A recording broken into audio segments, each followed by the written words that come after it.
Most of you have had, will have, continue to have difficult clients.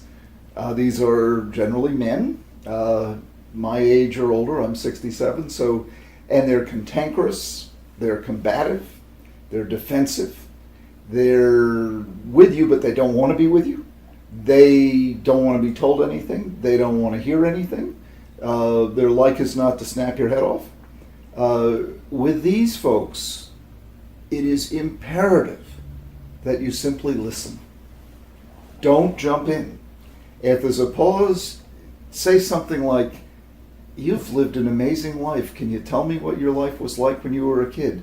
Get them out of the room, into their memory.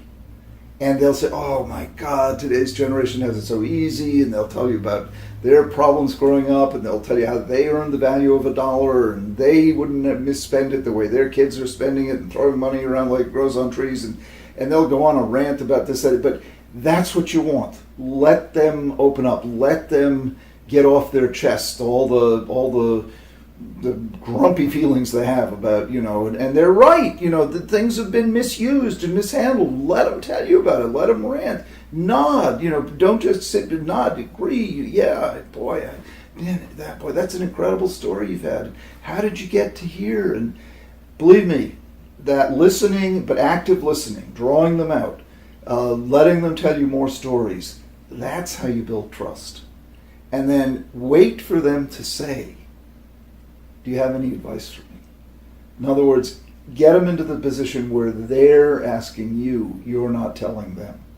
They are constitutionally not wanting to be told anything. So let them do the telling. They're sitting in your office, so there's a reason to be there. And at some point it's going to dawn on them. And if you've had this kind of, and by the way, make time so you don't have time pressures. If you've had this kind of conversation with them where they've vented and talked, and they're going to start thinking you're a good guy or a good woman. And then they'll get around to saying, "Well, I guess we're here for a reason," and I, in my line of work, I have difficult patients, and I particularly enjoy them because I see them as, this is where I really earn my keep. Most people can take care of your average patient, but it takes someone with special skill to work with the difficult ones. And so if you can think of it that way, instead of what a pain in the butt this client is, and just say, "Okay, I'm going to take it upon myself to turn this cantankerous, grumpy old man into a friend, into somebody," because invariably they have something admirable about them. Invariably they have funny stories to tell. Invariably they're the kind of person you'd like to go out and have a beer with once you really get to know them. So go looking for that person. Don't be put off by their fuss and bluster. And they do need your help. And you think of it, you're in many ways like their doctor. I mean, you can save them from disastrous decisions.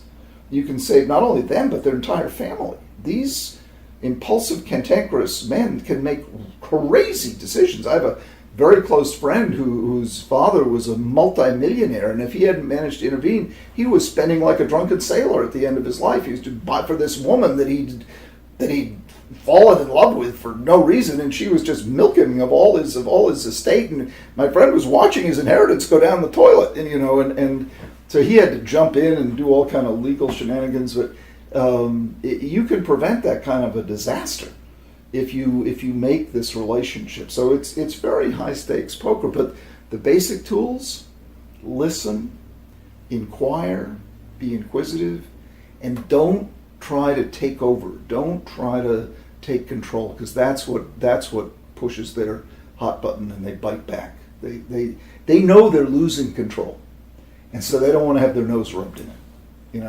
Wait for them to ask you for help.